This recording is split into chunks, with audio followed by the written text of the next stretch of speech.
I'll just start with this karakia.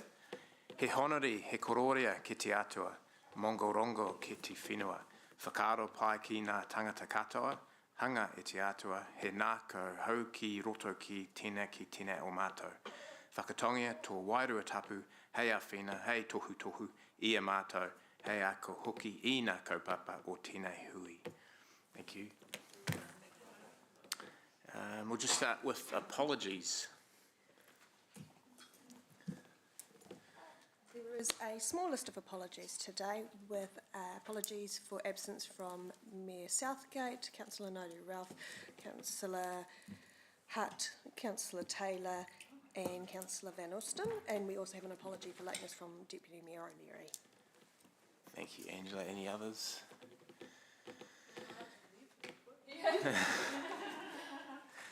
Apparently we're good by one.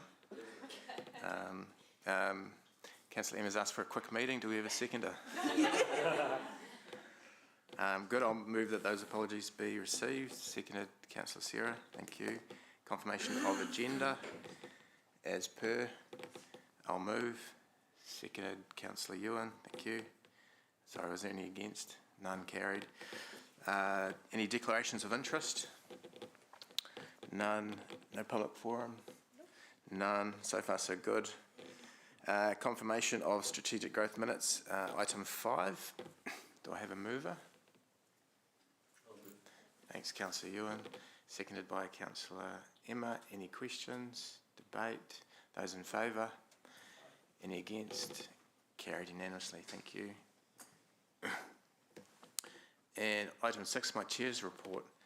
Hopefully it's pretty straightforward, but I took the opportunity to actually just spend a bit of time reflecting on the last, I suppose, 18 months, 2 years, and the journey we've been on and the pressure we've been on as an organisation and politically navigating the amount of changes. And I remember, for those who knew Luke O'Dwyer, he said, I think, because we started to have all these national policy statements getting rolled out, and I think he said something like we'd only had 1 or 2 in 15 years, and then within the space of 18 months there were 3 or 4, and so we were sort of navigating those, and then of course MDRS. So some of my reflections on that, and obviously discussions of some of the policy changes which we see politically on the horizon. So just speaking to that in the sense of, I guess we've got to be aware how we might integrate that and pivot, because it creates so much stress and resource every time we've got to change direction. So I guess it's something to be mindful of. And finally, I really wanted to bake in some of the aspects of that conversation we had, the housing hui, a few weeks ago, and I guess the challenge laid on us by the Waikato Regional Housing Initiative, which is actually a pretty amazing organisation if you think of the amount of stakeholders involved. I think there's over 80. I don't think there's anything like that in the country. And then now we're getting to the crux of it, which is this term affordable housing, and how do we meaningfully actually embed that concept, and what is affordable housing? And my challenge, as many of you know, for the last 3 or 4 years is let's define it, and then we've got something to measure and progress with. And I believe RHR are about to come out with a definition, because you can't manage what you can't measure, and so I believe that gives us a starting point. And the other key thing which came out of that was the typology. I mean, I'm a big supporter of supply and demand. If you increase supply, it's going to help offset demand, but the challenge was what type of supply. We need certain types of supply in that affordable market space to really shift the dial. Otherwise, we're just doing more of the same. So I guess that was a bit of a challenge and a discussion and something to consider. But I'm happy to take questions on that, if there are any.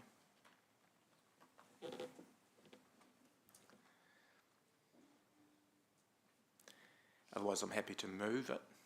Seconded by Councillor Sarah nod. Councillor Andrew, thank you. Any discussion? Yeah. Councillor Moko. Ryan, Chair. I absolutely agree. I enjoyed actually the housing hui that we had the other day.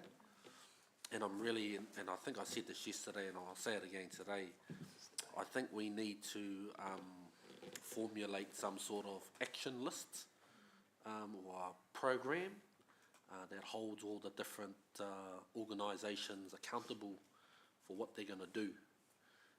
And I think that we need to bring iwi and Mata Waka into that conversation because they're already building, they're doing the stuff. And the groups like the Wises, who are also, I don't know, to me they're like new players in the game. And I'm really quite keen to bring them on board and look at what they're doing. So I want to know what we're doing so that when people like Lale come in and give us a little bit of an interrogation, I'd like to know that actually we've got a response for people like Lale. Because I think that his commentary at that hui, I think I could sense that he was a bit agitated that nothing was being done. So that's all I'm going to say on that. And otherwise, I enjoyed your reports. Thank you. Any further comments? Councillor Thompson. Thank you. Just to say that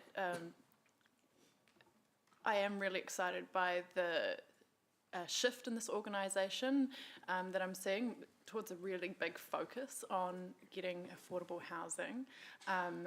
We've got, you know, a new position which is going to be really leading the front on affordable housing, and we're starting to really look at every single opportunity that we have to get better outcomes when it comes to ensuring that there's housing available at a price point that, you know, people who are working, but I guess currently are just people who are working can afford, who are currently, you know, actually on okay incomes, or, you know, they've got secure jobs, but they just simply can't shift from renting to, you know, to purchasing their own home or getting into a place that's secure because the market has shifted so dramatically. So, and I think a focus on getting more one-bedroom units, two-bedroom units, or homes that can fit large families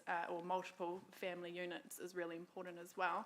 Right now, the market is really only delivering a certain type of housing, usually three-bedroom, four-bedroom, and that's not reflecting the need that we're seeing coming down the line. So, yeah, I think that the focus that we're seeing on affordable housing in this council, I'm really excited about, and I thank you, Ryan, for the work that you've done on this today. Thanks, Sarah. Councillor Ewan. Yeah, thanks, Chair Ryan. My first observation and comment is, for a man who's often very sparing in his commentary, this is the longest report I think I've seen ever of any chair. So I think we should congratulate you in writing such a long report. The second comment I would make is we need to be cautious in our progress if we're relying on the market to meet and answer the affordable housing question, because the market won't. The market is inherently focused on what's best for the market. And there's all these commercial drivers. If we really want to influence the array of housing options and cater for affordable housing, we in local government will need to take some risks, and we will need to interfere in the market. Some may find that unpalatable. Ironically, the commercial market will find that uncomfortable. But we need to have the courage of our convictions. Where the private market should make a contribution is through inclusionary zoning, where they continue to play in the area they play, but there is a cost to play, and we in local government, partnering with other charitable organisations or those that aren't totally commercially driven can come up with some meaningful solutions. We have this opportunity. We've just got to get enough votes around the table and show the courage to take some risk. Thanks, Councillor Bidder. Thank you, Chair Ryan. The biggest problem in the property industry is fragmentation. A whole lot of little players dealing with little pockets of land. The biggest problem in governance and delivery of affordable housing is a lack of vertical integration. There is a chain from decision making at the top and finance down through builders to the end users, and there is currently a lot of missing links in that chain when it comes to any group that's looking at affordable housing. We have a Waikato Lands Trust, which has got land. We have a Waikato Housing Initiative, which has got good ideas. We need builders, we need finance, and we need an understanding of the end users. Some of that, council doesn't employ builders, and nor should it, but this is where we've got to work on getting that vertical integration and aligning everyone so that we actually get the delivery. That's how we do it. Thank you. Thank you for all your comments. I guess a couple more things I'll just bring attention to that I'm reminded through my report was the conversation around Greenfield. And often when we hear Greenfield, there's often this pushback now against sprawl. And I think as a city council, we've got to be mindful that actually Hamilton is one of the fourth largest cities by population, but the second smallest by territory. So we're actually very small. And when we look at some of the emerging areas, our sprawl is actually, I don't think you could even call it sprawl because it's very contained and still within a very tight circle. And the opportunity around Greenfield is to do something that we haven't done before around good design, good integration, good storm water management that actually serves multi-purpose. So I guess we've got to be mindful that we don't get caught up in that anti-Greenfield discussion when actually in the context where we are in terms of our rohi in this area, it's actually quite different, and I think that's really important. And the other thing, of course, which was touched on was security of tenure. So it's not always about home ownership, but it's about people living comfortably in something that they can call theirs. But really it's about having that cost of living around 30% of income so that they can live comfortably.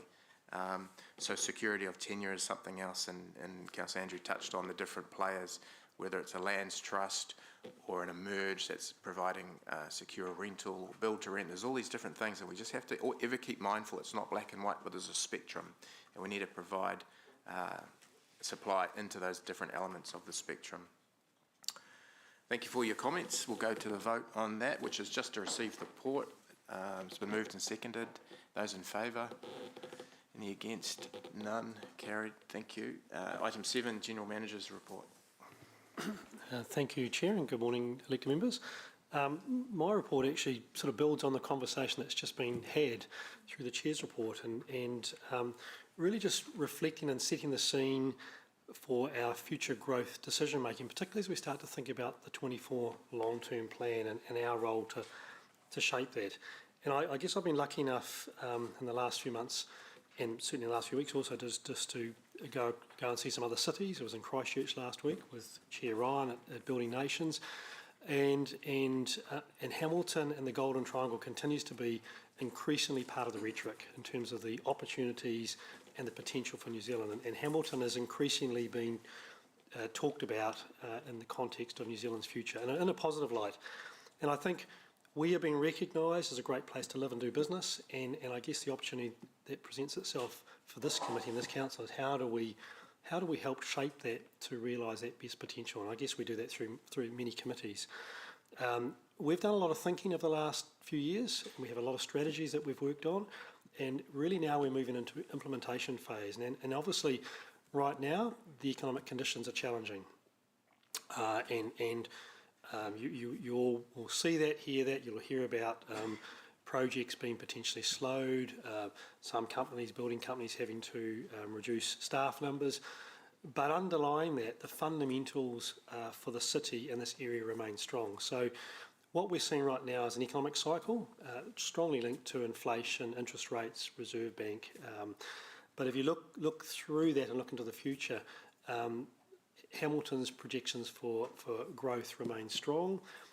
We have a substantial need for additional housing, and you've seen those, and there's a report on the agenda today around that.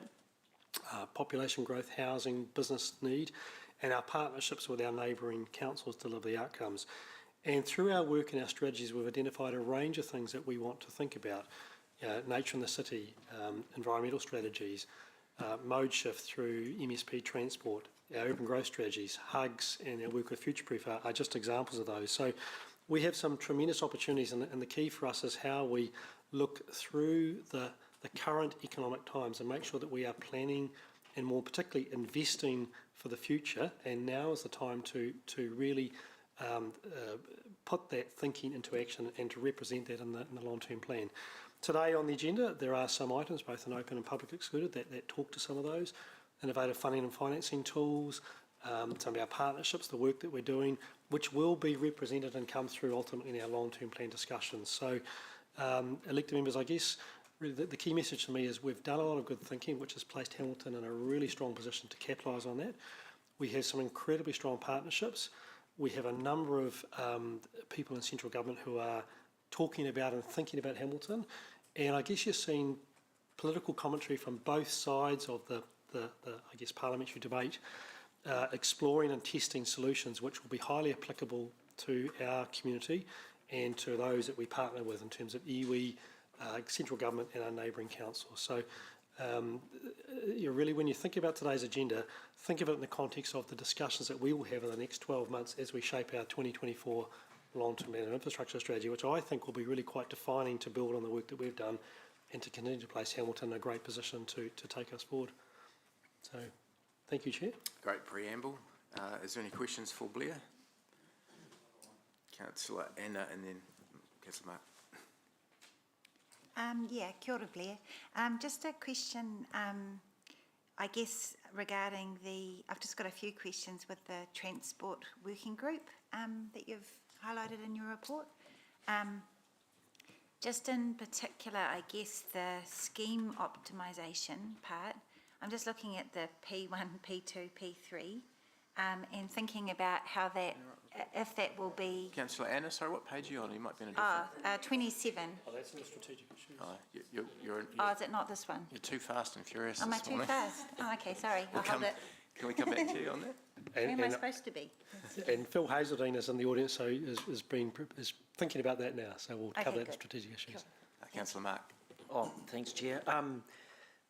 Thanks for your report, Blair. It was real good reading. I've just got one question. I don't want to put you on the spot, but it's possibly a little bit leading as well. But paragraph 4 of your executive summary, you talk about hearing more and more from the development community, how the current economic conditions are impacting their business in the short term. Can you just, I'd like to flesh out maybe an example of what that could look like? Yeah, look, I think there's probably a couple of broad examples. There are, we're certainly seeing our experienced developers slow down or pause certain project developments, and some of those will be known to you, but I think I don't want to name any particular development, but we are seeing consents just being placed on hold, or consents been approved, but then the project just paused in terms of the development financing may be more challenging, or the commercial in terms of the end development value may be slightly exceeding the value of the product when it's built. So that's one thing that we're seeing.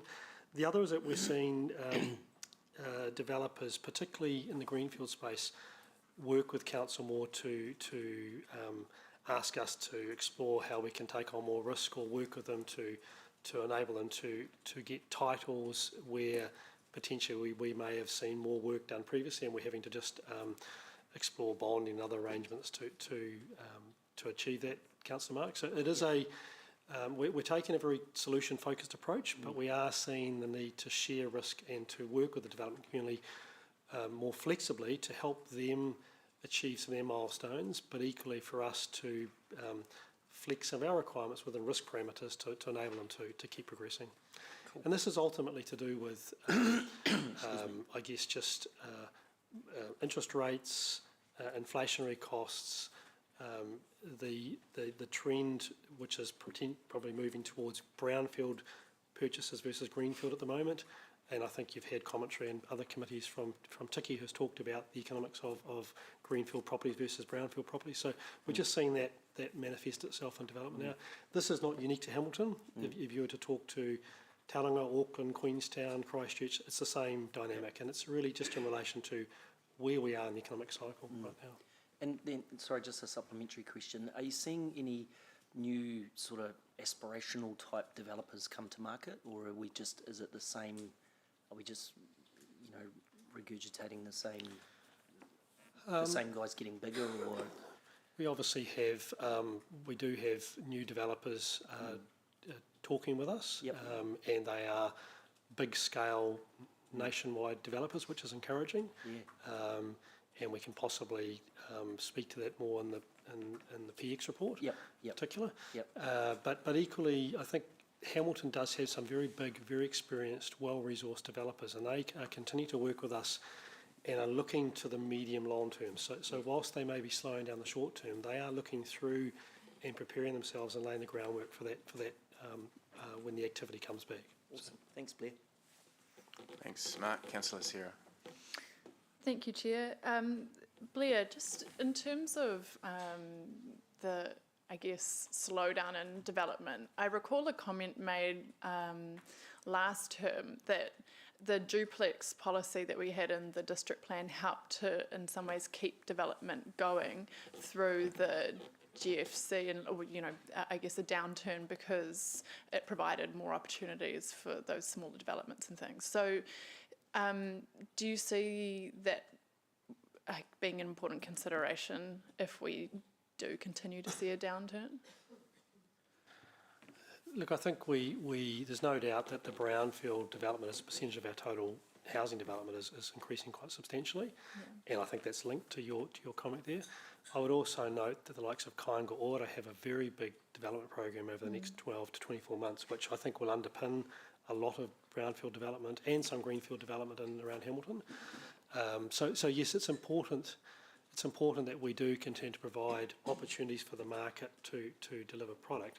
I think the key here, though, is that, reflecting the comments in Chair's report, we also want to see the right type of product being built, not just what the market wants to build. So again, are we seeing the one bedroom, the two bedroom type properties? That's the real need. So part of the challenge or the opportunity for our committee here is how do we also have some rules or some requirements that also encourage or incentivise the market to deliver not just what the market believes it can build, but also what the need is. Yeah.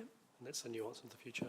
But if I reflect back, or even today, we're seeing our projected housing numbers decline to around about 1,000, possibly just below. It's still a large number of houses being built off the context of 1,600 or 1,700 homes and the absolute boom. So it's not as if housing building activity has dried up. It's still a substantial number. It's just predominantly shifting to brownfield over greenfield at the moment. Okay, thank you. Thanks, Councillor Anna. I'm on the right report this time. Just in terms of the Kāinga Ora development, at our housing hui, there was a suggestion made that from Kāinga Ora that there's an opportunity to leverage off their developments or other developers to leverage off them. Do you have a perspective on that or a comment to make? I think the opportunity is that Kāinga Ora potentially may create the commercial basis on which some public or some market housing can be built within the realms of their development. So they may acquire a site, they may provide a critical mass of development, and then a market developer can supplement that. So that's the sort of examples in, say, the central city, where they may be exploring some sites.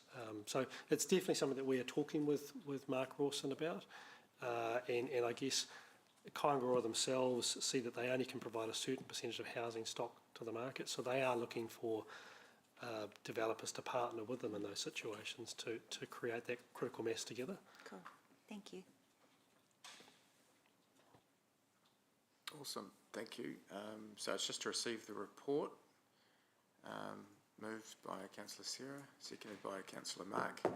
Any debate? Those in favour? Any against? None, carried. Thank you. On to item 8, strategic issues.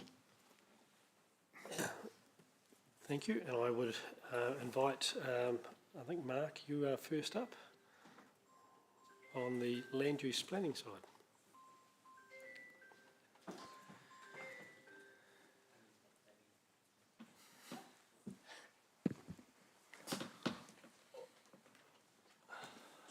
Good morning, councillors. The part I'll speak to in this report is quite brief, foreshadowing kind of further reports through this session. We'll get into a bit more detail. But just sort of from paragraph 12 onwards, so the future development strategy, which is the update to the future-proof strategy, is proceeding. We're looking to have that in place by early next year, with a public consultation process later this year. That will be informed by the update to our housing business capacity assessment, so referenced at paragraph 16, which we're also currently working through. Through that, we're looking at the infrastructure enabled areas across the city in light of some of the new Three Waters information we've got. We're also updating that based on some of the new industrial land supply information we've got coming through, which we'll touch on later in the session. Moving just to our submission for the Northern Precinct in terms of the airport plan change, we're awaiting a decision from the hearings panel on that. We'll then look at that decision relative to what we submitted on, and make a call as to whether or not we proceed to appeal on that or not. You'll recall there are a few matters of concern regarding the quantum of retail being enabled there, and the impact on the vitality of other centres, including those planned in Peacock. Also issues in terms of walking, cycling connections that would cut through our potential Southern Wastewater Treatment Plant site. So we'll see where we get to with when the decisions are released, and then make an assessment of that and determine next steps. There's just quite a minor thing I'll just note, so paragraph 23 to 25. So there is an update to the regional policy statement occurring at the moment as well. Now this update is to give effect to the national policy statement on urban development. So you'll recall we've got Plan Change 12, which is responding to the NPSUD at a city or district level. There are also some sort of consequential or amendments that also need to be made to the regional policy statement. They're of a pretty small sort of nature in terms of impact, but that process is going on in the background as well, and decisions should be out on that in the next few months as well. So I'll leave it there. Thank you. Just before the Chair takes questions, I just note in Appendix 1, we've just included, or Mark's just included, the sort of work program that Future-Proof is undertaking, just to give you a sense of what Future-Proof is actively working on. And so this is something that Chair Ryan and Deputy Chair Sarah get to see through Future-Proof. But if you don't have a chance to see the agenda, this is just a little snapshot of the work program that the implementation advisor is working with, in this case the senior managers group. So just to give you a sense of the number of activities that goes on in that sub-regional urban growth partnership. Thank you. Thanks, Councillor Sarah. Thanks, Chair.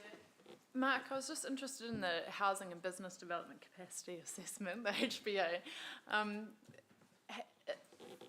Just thinking how to ask this. So it looks at the demand for housing over a long period of time, but to what extent do we look at almost suppressed demand? So people who would buy a house if actually was within their means to do it, or would build, if that makes sense. Because right now I'm just wondering if this really reflects what the market's willing to provide rather than what we actually need.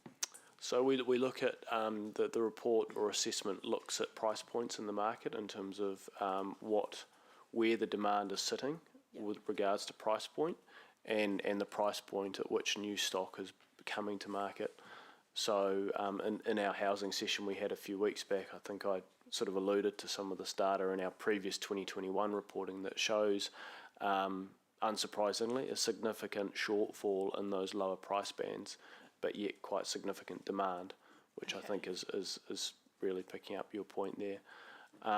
We haven't yet got our updated residential numbers, but as Blair alluded to, I suspect given the changing market dynamics, the market feasibility is becoming more and more challenging in terms of costs to purchase and costs to construct. Okay. And so when you're looking at that shortfall in homes at a particular price point, how does that then impact on decisions when we're looking at rezoning and things?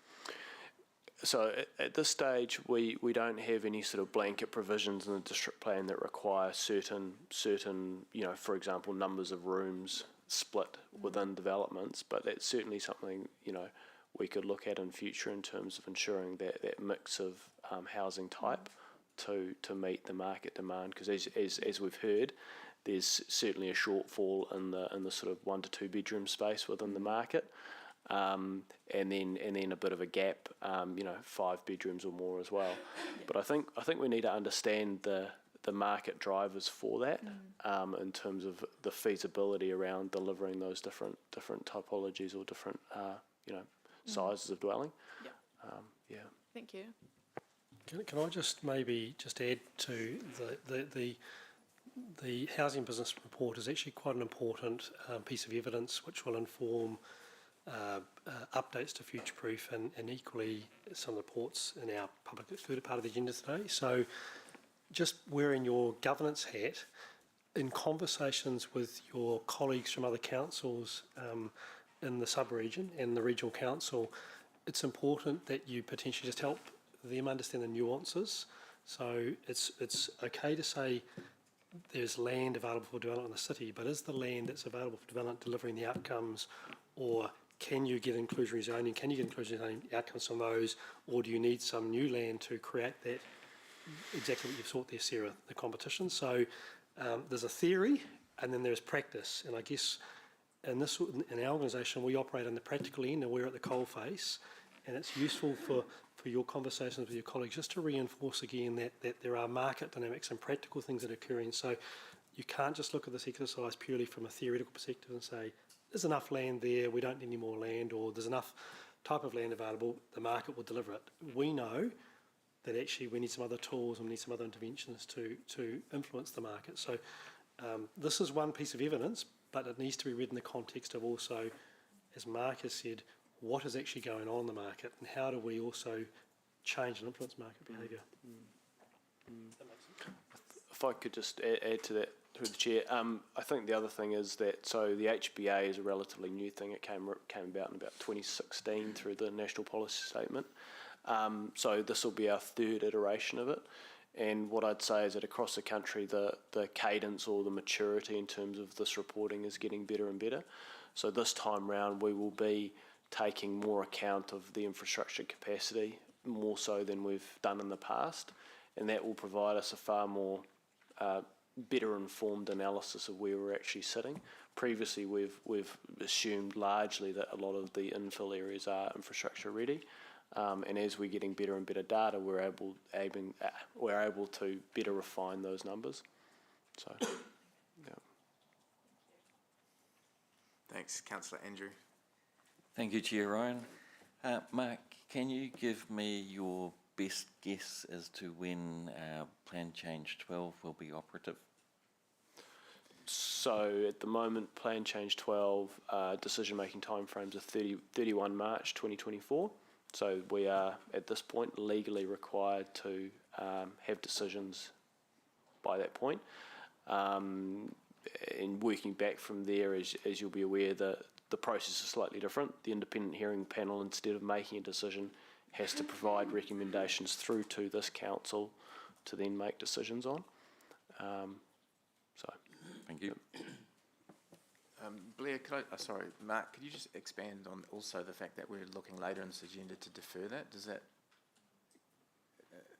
have an impact on Andrew's question? So we've written to the Minister seeking an extension on decision-making timeframes, which we'll get to further on. And we're requesting that on the basis of flood hazards. So at the moment, we've got limited flood hazard information in the district plan, and that which we do have is somewhat outdated. Clearly, the Plan Change 12 is going to be a significant step change in city form for us, for the city, for many decades to come. So making sure we do that and take account of flood hazard information and the best available data is really important for us. So that's the premise or basis for putting in that request. And I'd say that, just Auckland example is really pertinent here. They've put in the same request, they've had it granted, and look, we're looking to do the same. Yeah. Thank you. Councillor Anna. Just I guess a follow-on in terms of the housing conversation.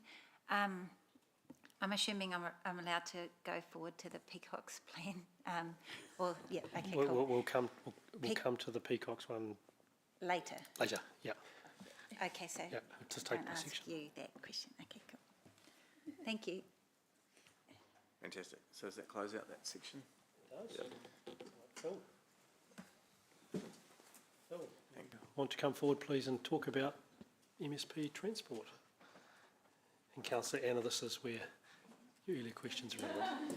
So what attachment is this relating to? This is relation to paragraphs commencing 26, and there are no attachments.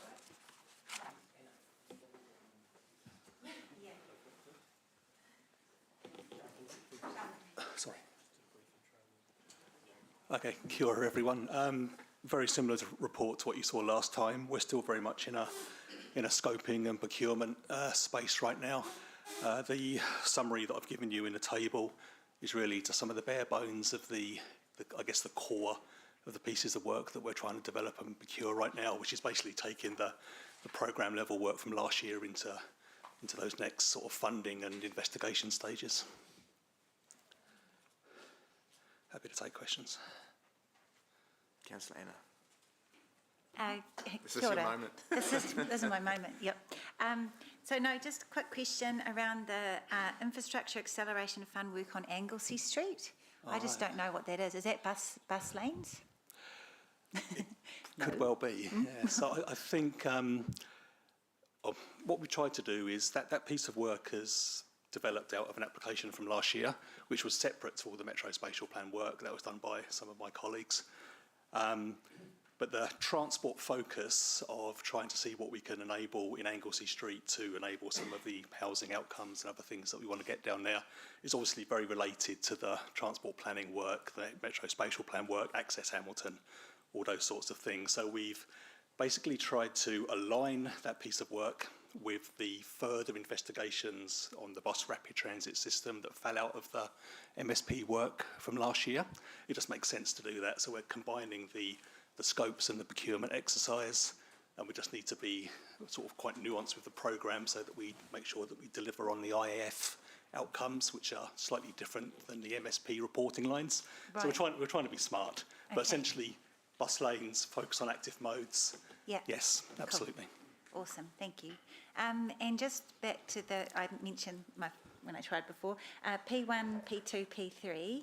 So I'm just curious about how that work, I think, in my mind, might line up to the kind of work that was discussed around the climate-related financial disclosures and the just transitions, and if there's a way of bringing those two pieces together. Does that make sense? I'm not fully across some of those climate change work, but I can describe. It just seems like it's about scenarios, or It is you know, very much and like that's what I understood that work to be about also. So to me, it seems like it would make sense to join them up. Yes, in brief, you're absolutely right. That piece of work there is to develop different scenarios on how we can implement the recommendations that Council adopted last year. So I guess the P3, for instance, is very much around the heroic challenges that we're going to face to meet some of the climate change and vehicle emission targets we've set ourselves. So you may find that there will be interventions, projects, business cases that are consistent across all the scenarios. Like one would be just developing a rapid transit network, a park and ride strategy. But really the differences will be on the acceleration, the speed of which we implement, and obviously that comes into bigger funding conversations, implementation conversations, whether the industry can actually deliver on those sorts of things. And I think that will help really inform some LTP related conversations in the next few months as well. But when we start this piece of work, we'll have these conversations around what other aspects we need to link in, and I'm pretty sure that's where we can address some of those. Are we making sure that, say, our climate change, our VKT scenario fully includes all our climate aspirations, if you like, in our testing? If that makes sense. Yeah, no, that does. And a consideration for the just or equitable transition towards, or how equity plays into all of those scenarios as well. Equity's one of the key objectives of Access Hamilton, of the MSP. It's there. It's already, right. I think, in a core part of the way we develop our recommendations. Okay, cool.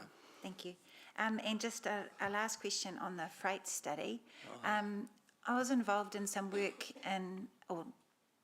Kai Rotorua has done some work assessing how many trucks of food come into the city on a day and the disruption that would be caused if that supply was broken by, say, extreme weather events or such things.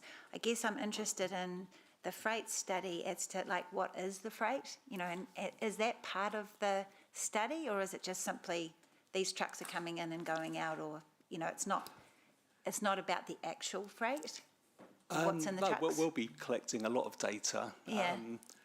The freight study is interesting because half of it is really what HCC business as usual type work, and half of it is related to the future-proof, the more regional work as well, and helping to enable some of the recommendations from last year. But probably a third of that study is really about engaging with the industry and asking them some really nuanced operational questions. The stuff that you can't get from a survey. Yeah. What roads do you use? What constraints have you got? If we changed the timing here, or we made an intersection easier for freight there, sort of trying to get some of those nuanced operational questions through.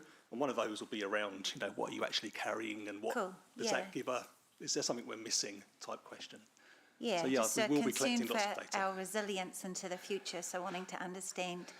Resilience is a big part of it in terms of our origins and destinations and plan Bs and Cs and Ds if things fail. Yeah, that's part of what this study should be looking great. at. Yeah. Thank you. Thank you. Phil, I was wondering, there's lots of business cases and all sorts of things going on. If, I guess in simple terms, within the first 3 to 5 years of the LTP, what would you expect us to actually need to construct and deliver? If just very tangible projects. In brief, Yeah. the first 3 years of the programme you adopted last year was really all the biking and micromobility, the bus priority rollout, continuing the safety programmes, because they're all very, very consistent with the objectives of the MSP and Access Hamilton. Yeah. So the first 3 years was really our wriggle room. We already had a lot of great stuff, and you're obviously going to see it all rolling out in the next few months, and some of it is already. Alongside that, and part of what we'll be, I think, talking about in a few months' time is we need to fund further investigations going forward. This work is funded. This is all part of previous arrangements, but we'll need some money for further investigations, and that is really what the number 3, this optimisation piece, is going to give us a signal to. So that could be, we need to focus we need to buy a little bit of land on a certain corridor, or we need to throw some money at some OPEX to increase bus services. Yeah. We need to, have some conversations around pace and scale, so we may need to accelerate some infrastructure on a certain corridor. Going back to Blair's comments, we're going to have to make some bold decisions. We're not going to have the funding to do all this. Doesn't matter how innovative we get, but we don't need to. We just need to focus on some core areas. this work, well, the PBC's already given us guidance on where we think we can get the best bang for our buck.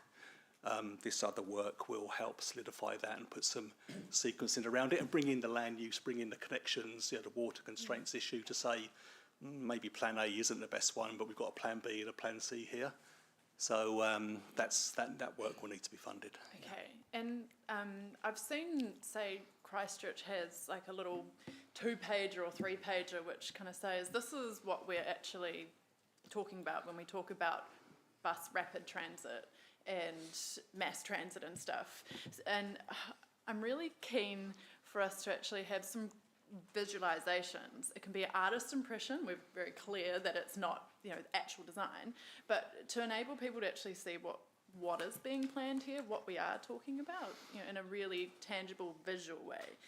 Can we do that? We can absolutely do that, and I think if we're honest with ourselves, our comms on future-proof in general isn't a strong point, but I know full well that the implementation advisor, along with the chief executive level, are addressing that right now. So yeah, I know the piece you're referring to. It's an excellent 2-pager. We'll definitely prioritise that. I might just take the liberty. In the audience, we do have the future-proof implementation advisor, Robert Brodnick's here, and his phone has just rung. That is not me.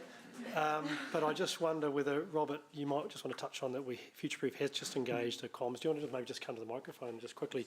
Because it's a very relevant question, and I think you reflect on, let's get Wellington moving, let's, the Auckland, we have talked about the visibility of NSP work. So, Robert, just to put you on the spot. So, as Phil says, and Blair, we're focusing very much on what our communications for the future-proof strategy as a whole is, reflecting on what Greater Wellington have done, what Christchurch have done. We've engaged Natalie Haysom as our communications advisor. She started last week, and the kind of work you've articulated is exactly what I'm expecting she will roll out for us as part of that role. Because it is really important just to give people a sense of what is the future that we're planning for the city, what does it look like. And what's the timeframes that you're expecting on that? Her first deliverable is an outline plan, which will be a few weeks, and after that I'll know better what she can achieve over the timeframe and budget we've got for her. Okay. Yeah, so it'll be months, not weeks. Yeah. But not years. Excellent. Thank you. And through the chair, and apologies, Robert, if I just maybe just introduce Robert. Robert Brodnick has been formally appointed the Future-Proof Implementation Advisor, so that is a role engaged by the Future-Proof Partnership. So Robert, many decades of experience in urban spatial planning, previously worked at Regional Council for a long time and led their strategic land use planning regulatory team. Then at Waka Kotahi for 10 years in a senior general manager role in a very similar place. And now at Becca as a senior advisor consultant. So really, really fortunate to have Robert. He has extensive national and international experience in all things land use planning, funding, financing. So he's there to advise future-proof. And so thank you. Would Robert be available to speak at a 20-minute cities forum coming up? Don't answer that, Robert. That's a trap. Yeah.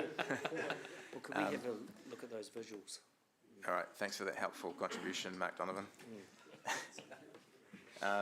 What are we up to now? Thank you, Phil. Leah?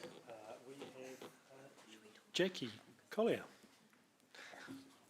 And we're on section 40 of the report, Southern Wastewater Treatment Plant upgrade, and also the connections process update. Jackie. Kia ora koutou. So I'm speaking to two reports today, starting at paragraph 40 in the Strategic Issues report. So the Southern Wastewater Treatment Plant, the report is really just an update for your information.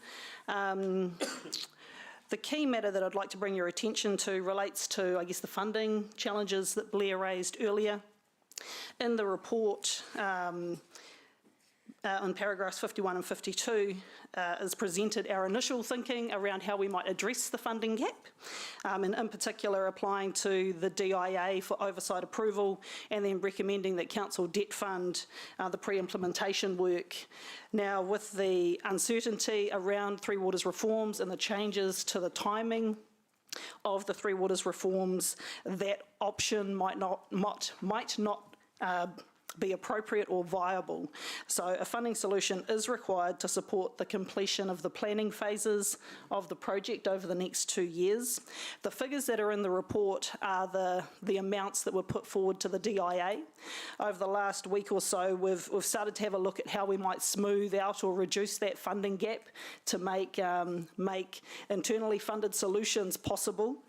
So we're still looking at that, but one of the approaches that we're really having to consider is extending the target dates out for the consenting application and notice of requirement elements of the project. Our original plan was to try and get those documents lodged before the 1st of July 2024, and it was really to try and put the city in as best possible position ahead of the reforms. So have those applications lodged so the new entity can pick it up and then just carry on with implementation. With those timeframes being pushed out by a couple of years, we've got a little bit more breathing room to get those documents together, and it also provides us, I guess, with a bit of an opportunity to slow down, reduce the spend that we might need to commit over the next couple of years, and also look at how we might better coordinate and reconcile the activities between the Southern Plant and the Pukete wastewater treatment discharge consent renewals, which expire in 2027. So I guess just wanting to bring to your attention that there is a funding issue with the pre-implementation phases of the Southern Plant. We do have some funding in the next financial year, but it won't be sufficient for us to complete that part of the project. We don't have a solution right now, but it is something that I just wanted to raise with this committee. And Jackie, it's probably fair to say we will bring that to a future meeting where we may need to seek your approval to seek a variation to what's through forecast in our 23-24 year spend. Thanks. Just a couple of other points in relation to this particular report. So the technical site selection work has been completed by the engineers and planners, so they have a preferred site. Our engagement with Mana Whenua and iwi continues. They've narrowed the sites down to 2 sites and are undertaking the cultural impact assessment to really ensure that they're making informed recommendations on which of the 2 sites they consider as the preferred site. So we'd hoped to have had a preferred site from all parties by this point.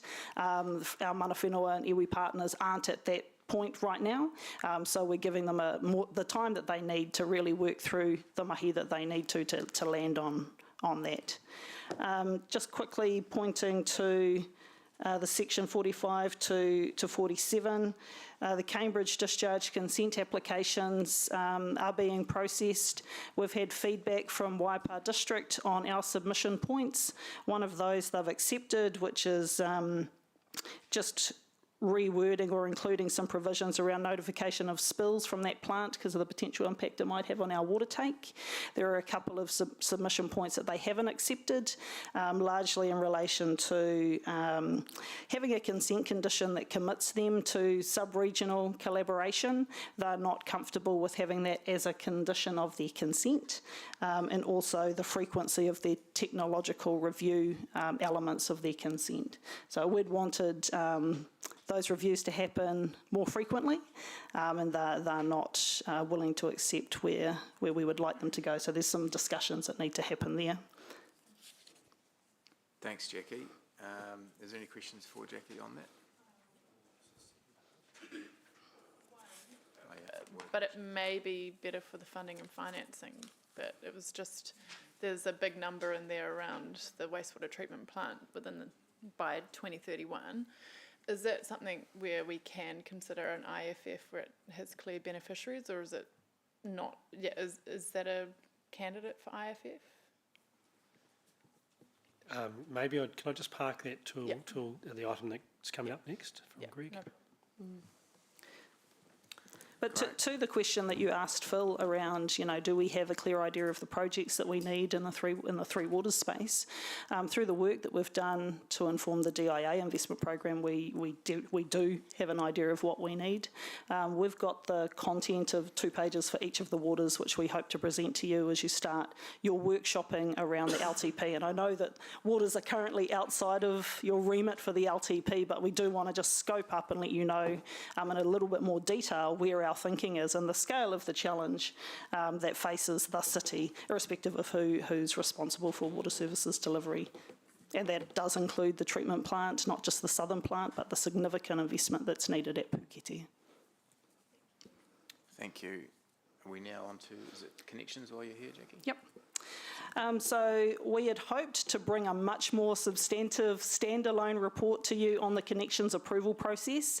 The intention was to seek your endorsement of key policy settings and criteria that we propose to adopt for the policy. Unfortunately, we haven't been able to complete the analysis that we need to land on those recommendations with the clear evidence base that we need to put to you. So today's report is really just simply captures the updates and the conversations that we've had with you over the last couple of months. I will just refer to the dates in paragraphs 61 and 62. As we work through the details of some of those policy settings, which are bullet pointed in paragraph 59, given the reporting timeframes that we have to work to, those dates have had to be reset. So rather than rattle off the new timetable, I will just say that we have developed a new set of briefings and meeting reports that we propose to use to get to a point where we can at least have a level of comfort that you support the policy settings and approach ahead of the PC12, Plan Change 12 substantive hearings. And I understand that there's a resolution today that you're going to be considering. But we are working on the basis that those hearings will continue. Right now, if that doesn't occur, then gives us more time. But just to say that our intention is to provide an update to the Infrastructure and Transport Committee and then organise another briefing with you in August ahead of coming back to this committee in August for that endorsement that we were hoping to present to you today. Fantastic. Thanks, Jackie. Doesn't appear to be any questions on that. Very comprehensive as always. How many more items have we got, Blair? Is it 3? We have 3 more items here. Probably two substantive items. We have infrastructure funding and financing with Greg, and then this other substantive is Karen providing an update on growth programs with a particular focus on Peacock. So it's quite a big item, those two. Who's next? Greg. Greg. Making DCs great again.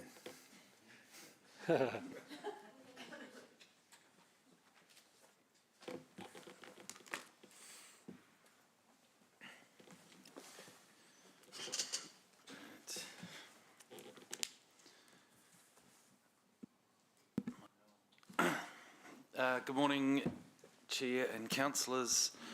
I'll make several introductory comments on this infrastructure funding and financing item before taking questions. Firstly, just a minor change to paragraph 2A, part 2, and paragraph Greg, 70. Yes. Just what page are we on, sorry? 21 in my report. It's the notes and the recommendation. Oh, yeah. Okay. Excuse me. Due to a lack of availability in council briefings, instead of a briefing, I'll set up an opportunity for elected members that wish to meet and discuss anything further about the IFF. So Council's been pursuing an IFF with the government for several years now, and staff have reported to and received support from Council in progressing this many times along the way. An IFF, in short, takes a set of LTP-funded council capital projects and sets up a loan which is off-balance sheet and finances it via a levy payable by beneficiaries of those projects. The progress has been good. with Hamilton's IFF proposal, and we're now prioritised in the Crown Infrastructure Partners work programme. I bring this report and its noting resolution to Council today for information and to seek endorsement to introduce a citywide component to what was previously a catchment-only proposed IFF levy in Peacocks. This citywide approach was taken in the recent and in fact only approved IFF deals completed in Wellington and Tauranga, and this citywide approach is preferred by Crown Infrastructure Partners and MAFIC, the government's financiers. Crown Infrastructure Partners have stressed to us that to continue progressing the IFF proposal for Hamilton, endorsement from Council is necessary in relation to the citywide levy component to complement the Peacock IFF, the Peacock catchment IFF. If Council expresses its endorsement today for the citywide component, it will have the opportunity, and at least one opportunity, to approve or not the implementation of any IFF deal before it, if and when it came into effect. It's important to note that the projects themselves underpinning the IFF loan simply enable the creation of an IFF loan which sits off balance sheet. So these projects, they must meet a set of the projects that sit behind the IFF must they must satisfy a set of criteria which revolves around projects being in the near term and having certainty. But the key opportunity with this IFF is for Council to then have debt headroom created by that to fund projects at its discretion and without restriction in the future, including projects that don't fit those more narrow criteria. Finally, a citywide levy is not an over and above rates levy, which I think has been misunderstood from time to time. It takes rates-funded projects and it transfers them to an IFF loan, which sits off balance sheet. So in the future, if Council, it is Council who decides if and when it uses any additional debt capacity it has, and to consider the financial implications of it. But in doing an IFF levy, that doesn't create an additional burden that would come potentially from future decisions of the Council. And also the levy estimates that I put in the report in paragraph 71 are indicative only and depend on a number of things, including financing rates that are obtained in the private capital markets as the deal parameters are established. Happy to take any questions. I'll start with a couple there, Greg. I just want to test when you say it doesn't create an additional burden. In some ways it kind of does though, because we're then enabling infrastructure that we might not have otherwise able to do, so it still does create a cost burden on the ratepayer or the taxpayer if we're able to unlock something that we weren't otherwise able to do. It's not just about replacing like for like, is it? It is, because you can only put projects to underpin that loan which are in your long-term plan, and not only that, which are, close, either already progressed or will be finishing in the near-term future. So you're not putting projects, speculative future projects, which carry new obligations. You're really just packaging up existing things and taking them off balance sheet. But with an IFF, it doesn't even necessarily have to involve HCC as a partner, does it? In which way? Like, say, for instance, a Rotokauri development, they could create their own IFF independent of Council, couldn't they? They could, in theory. We haven't seen that, but in the legislation, a developer can initiate an IFF, can initiate it with the government and try and get that through. And for example, as far as I understood, we are 400 million unfunded in stormwater. So potentially if we put that into an IFF, that's not currently in our LTP, but it would be additional cost burden. So when you say into an IFF, so MAFIC, who goes to the markets to obtain the capital funding, they need to show the funders that the projects that they're funding are certain, I mean, ideally are at tender box stage or are contracted, but if not, at least in the early parts of the 10-year plan, so that I think that's where we've got the misunderstanding is they wouldn't accept projects, far out into the future because they're too uncertain, they being CIP or the financiers. I appreciate that, but if you're funding it, then it's no longer uncertain. And I guess the key point is the IFF, as I understood it, it actually can take HCC out of the equation, so we can be a partner, or there can be independent IFFs established with developers separate to HCC completely. Yeah, I think my understanding is even if it was a developer, those projects would have to be tight, pretty well established as certainty. They'd probably have to be, have structure around them, contracts. So I guess my understanding is that these future projects, whether like long future projects, whether they're council or not, wouldn't be. I mean, we have a set of criteria from MAFIC which says that they need to be certain in the near. Maybe we're just misunderstanding each other slightly, but I think the key point here, Chair Ryan and Greg, is that if an IFF is something that council pursues and ultimately agrees to, it does take projects off our debt and puts them into an off-balance sheet structure, so thereby creates some debt headroom for council, and it provides council with the ability to make decisions. Now, you might decide to do nothing and to just have those projects off balance sheet and have a levy,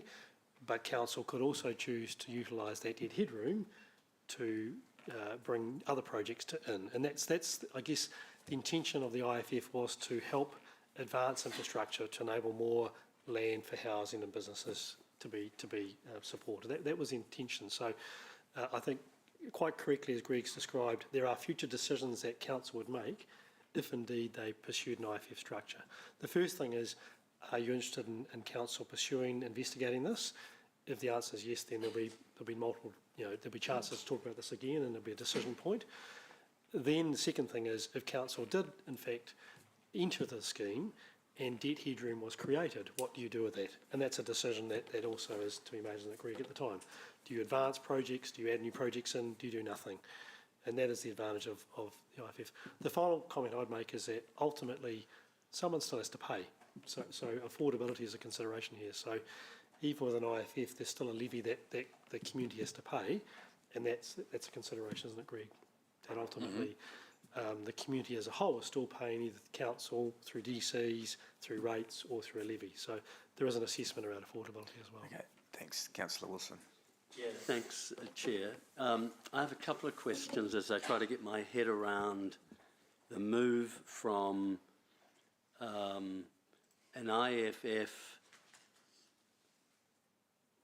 charging mechanism, which would have historically targeted a clear causal nexus between those who are deriving benefit, to the paradigm shift of a citywide collection mechanism. I'm just needing some help to understand that.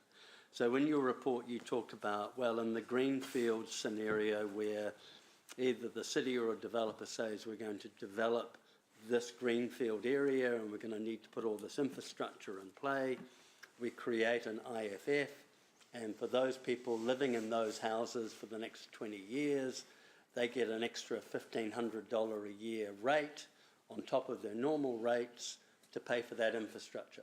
That's how it was initially packaged. I get that.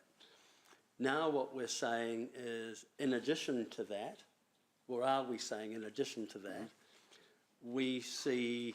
Sorry, Ewan, so your question is the causal nexus piece. How can we then... Yeah, I'm trying to understand we're combining two lots of potential charges. So the overall city may have to make $100 per ratepayer contribution, and then, yeah, so can you just explain to me the causal nexus? How are you placing that obligation onto the citywide versus those that immediately benefit? That's So you're right. The original concept is still in play, And the new, is there an additional piece, the citywide piece? And you're right, they're quite different in nature. So how do you identify the beneficiaries in the citywide IFF? Citywide projects broadly provide benefits to everyone, therefore that's your... So a water treatment plant would be citywide. Yes. Roading and water infrastructure to a new development would be the greenfields type model. Yes, and the things that you'd consider for the citywide things are things like citywide cycling networks, improvements to, major arterial roads, works on major arterial roads to improve level of service, for example. So they're things that everyone benefits from, and therefore that causal nexus is not that hard to establish. And just to remove any doubt, you could have a scenario where a new greenfields, there would be the normal IFF funding for those houses built there, and the citywide could have a component of broader infrastructure that feeds into also being charged for the same said project. Yes, this is, that's a good nuanced point because, and the best example is the bridge, the Peacocks Bridge. Yeah. So in your in your catchment-based IFF, you'll take half of the capital investment relating to that bridge, and that will be levied, and then the other half you would put into your citywide levy because that's a citywide allocation. I thought that was really important to get to the bottom of. That's the first part. Second part is,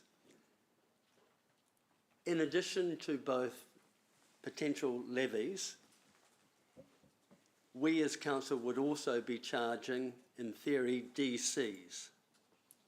Yes. Aren't we collecting funding twice? No. Good. Why? How? How are we not? Well, simply because you have, think of it as a spreadsheet with all of the DC assets, and you generate a DC charge, and then mutually exclusive set of projects, meaning none of the projects are in common, where you establish and calculate an IFF levy or to rates. So there is, the way to do it is at bottom have no common projects to those buckets, and that's what we do with DCs. That's why we have a DC schedule of asset and a LTP program. To remove any ambiguity, a project that we deem to have a DC component, yes, wouldn't be part of an IFF project, either citywide or greenfield. Couldn't be. Couldn't be. Couldn't be. Because otherwise we would be double dipping. Because otherwise I'm bad at my job. Good. Okay, thank you. I just wanted to remove. Yeah, but he's in DC, so when you carve out a rates piece of, so you've got a growth asset, the Rotokauri Swale, 80% of that's growth, 20% of that's rates funded. So if we were putting that into the, let's use a Peacock example, an arterial road, which is 80% DC funded, we can take the 20% of that is rates funded and put that into the rates bundle that creates the citywide IFF loan, which we will. That's what I would propose. That's what the CIP and that they would also propose that. Okay. Thank you. I guess just before we take further questions, the opportunity that Greg's going to provide for a more detailed discussion on this will allow any elected members who wish to dive really into the detail to understand that, because I think it's really important. I wonder, Greg, also, you haven't talked about Water's assets quite deliberately, and I wonder whether Councillor Anna had a question. Maybe you just want to allude to that and I guess linked to Water's reform as well. So maybe just touch on that. So broadly speaking, so you can, IFF can incorporate Water's assets, and we have actively chosen transport and reserves projects exclusively, just because of the complexity and with the Water's transition. And probably what would happen, and it's a bit hard to tell until we get further in, is that they may want to, the Water's entity may inherit some of that capacity that's created through the IFF. So in the case, so we do have enough projects to justify the level of IFF that we want. through transport and reserves projects, so therefore that's what we're proposing to do. But it's not to say that you couldn't and think about what it might mean if you put waters projects in. Okay, Councillor Bitter. Thank you, Chair Ryan. The off-balance sheet borrowing, how would the interest rate for that compare to what we get under the LGFA? It's a good question. So Tauranga is the best example, and I've had many conversations with them about their sort of journey towards their IFF. What I understand is, so it's higher than the LGFA rate, and it was about, they were saying 200 basis points, so 2% higher, but because of the way it's structured, the net effect was that it was marginally higher than the LGFA rate. But I'm also definitely not an expert in these, how the capital markets work, and we haven't got to that point yet. So at the moment, we're just working on these broad numbers. But you're right to think that there could be at least a marginal premium on the interest rate as compared to LGFA. Yep. But there are also differences. So the lending can be up to 30 years, and I think the LGFA longest term of yeah. So there are differences in the structuring as well. So I think when we get to that point, and also noting that council has the ability to, consider whether or not to proceed at a future point, then we really dig into what are the financial, pros and cons of the rates and the terms and the other things. But at this stage, it's probably enough to know that it could be a premium, but a marginal premium TBC. Right. So under the current long-term plan, we stay within our debt ceiling. What is the benefit of extra debt headroom created by the IFF? Well, the first thing it is it just creates an option for council that it didn't have, which is if you're at your debt ceiling, then you're shuffling projects between in order to stay under there. So if you take $100 million off balance sheet, then now you have the opportunity. There's no compulsion, you don't have to, but it just creates the opportunity there to essentially raise more debt or fund projects or not, depending on what a future council decides. Yeah. So one of the, issues we've had in trying to reach our debt ceiling has been not having enough resources so that projects get deferred. Do you think that would still continue? If we get this extra debt capacity, do we still have the problem of not being able to it's going a little bit beyond Greg's remit. I was going to pass it over to Chris Allen. Yeah,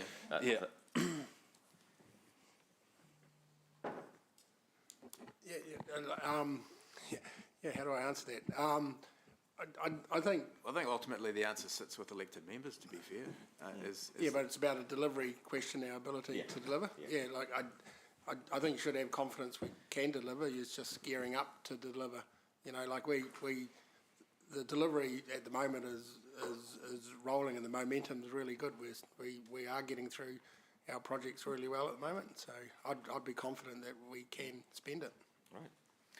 And lastly, this morning's article in the Waikato Times sort of implied that the $100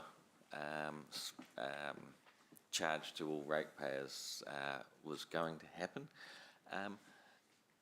When do we actually get to decide on that?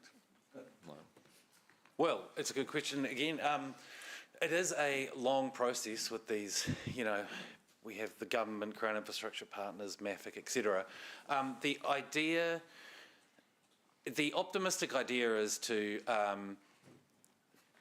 complete the deal 30 June 2024 in order to sync it with the LTP. That doesn't mean necessarily that the levy would then start then. The levy, the levy may start, whichever point into the future, but to establish those parameters and go through all the hoops.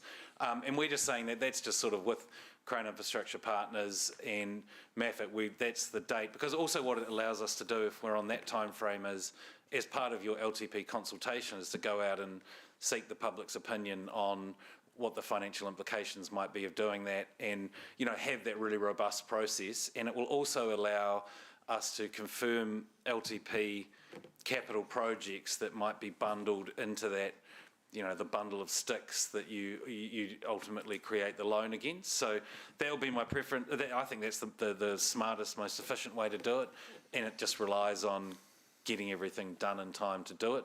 Otherwise, I guess it ticks over that time frame and we do it out of sequence with the LTP. Yeah, so if we don't add in more projects, then we don't actually have to charge the extra $100. Well, you can charge the $100 based on your current LTP projects. It's really whether or not you want to go down that path, and if you do, then selecting those projects and making sure they reach the criteria. So your new LTP will just give you an increased opportunity to do that. But yeah. Thank you. Thanks, Councillor Sarah. Okay, I will save lots of questions for our drop-in session, but I'm just interested in this very risk-averse approach that CIP seem to be taking with the new areas. So if we look at then Rotakoti, for example, do you think it would be difficult to actually get an IFF for Rotakoti as a growth area? So we tried for a year. So we worked with CIP for a year. There was a business case drawn up. The main reason that didn't go ahead was that the criteria was essentially that the projects were at a tender box stage, so the costs had a significant degree of certainty, and at that stage the costs for our swale were in year 26, 25, 26, 27, in that mid-later period in the LTP, and in the end that didn't satisfy their criteria, and therefore that's why that didn't work. Whereas Peacock's is different because, we've got Hub and Downer, I think it is, the contracts which are either signed or largely signed, so there is that level of certainty there which they're quite comfortable with. Okay, so say if we then create some more headroom, then we might be able to progress things, say in an area like Rotakoti, get to the point where we're close to getting construction going, then package it up. And that's kind of, you'd see that. Absolutely, and that's in fact the idea that's carried through, as we've done that, it's sort of the idea of essentially completing Rotakoti by leveraging, this IFF headroom, and so that still remains a primary consideration, but for the council, And disappeared. And with the I guess the headroom that we're looking at, I'm just a little bit confused, because if the $100, say, is taken from the rates bill and is then applied to the IFF levy, haven't you lost a certain amount of revenue that then means it's your, when it comes to a revenue to debt ratio, you've actually got, like, that reduces your headroom somewhat, but is it reduce it less than what you've It's created more than over offset by the fact that the remaining headroom does not have that restriction. So in fact, so in fact it's the other way around. You have your revenue requirement, because you don't have a revenue requirement like that against the headroom created. So without getting too technical, I think it's the other way that you actually improve your position in that respect. Yes, okay. No, All right. That's offset, that's fine. Just before we've got questions from Councillor Anna, but we're going a little bit broad, noting our recommendations, just to note that we're going to continue some work in this space and bring it back and have some drop-ins. So just mindful of time, and we've got one or two more items. Oh, okay. You sure? All right. Thanks, Anna. Thanks, Greg. And I think, Chair Ryan, the key piece really, and the reason I'm sitting here with this more detailed, is to give Crown Infrastructure Partners comfort that the council endorses us, at least proceeding and investigating this citywide option, and they want to take, as this forms this proposal to their board, which would include the citywide. So I guess that's the thing for Crown Infrastructure Partners to take away from listening to this meeting. Just to clarify, because we're talking about so many things here, but ultimately it's just can we proceed in investigating the citywide part of the deal? Thank you. Thanks, Greg. Who's next, Blair? So I might invite Karen to come forward. So thank you, Greg. The report does touch on collaborative relationships, but we'll just take that section as read and can take any questions after we've talked about the growth programs update. And Karen.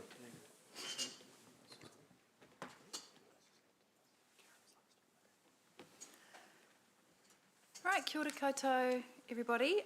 Today I'm providing an update on the growth program section of the Strategic Issues Report. It's on page 34, from points 80 to 148. That section of the report does provide an overview of all of the growth programs areas. However, the main focus that I wanted to bring your attention to today is the Peacock progress update, which is attachment 7. So unfortunately, Sonia Baker, who's the program manager, is not with us today. She's unwell at home. And I also note that Andrew Parsons, who was online, has skipped out to do a presentation to some chief executives somewhere. So the Peacock report was prepared in response to a resolution that came through the Finance Committee, but we have been providing you quite comprehensive updates since 2018. For the newer elected members, through the Housing Infrastructure Fund process back in 2016, we needed to prepare a detailed business case, and we did that, and in that business case it identified several benefits.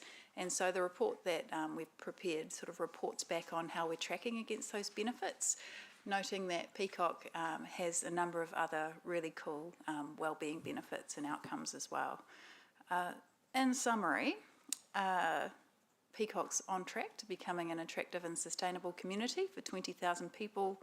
Development interest is high, but timing has shifted out for several reasons. The delivery of infrastructure is on track, and interest savings that were identified in the detailed business case are on track as well, to the tune of up to $80 million. I just want to acknowledge the Peacock team, many of who are here today to help answer questions, but it's just really cool to see the area Peacock go from being an idea to where it is today, and I'm really excited about where it's going to, what it's going to be as a place to live in the future. And I thought if we take questions, if any, on the Peacock report, and then perhaps any questions about the other areas as well. That's me.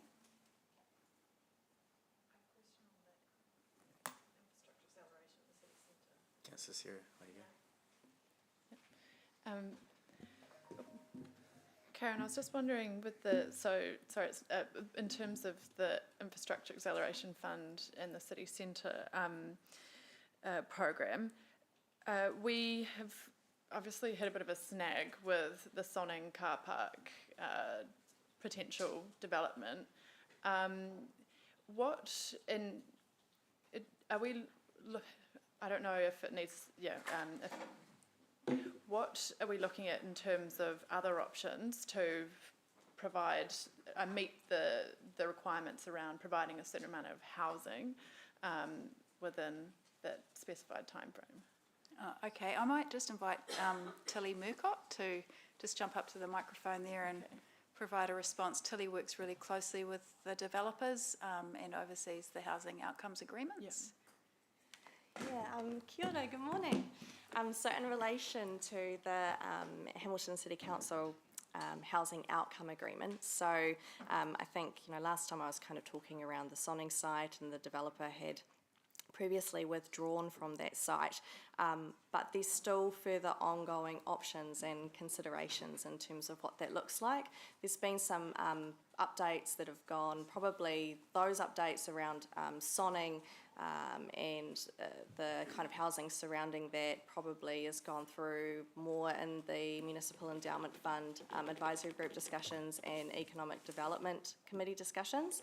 And I understand as well that there is a further report that will be coming around September to council on that one and what that kind of looks like.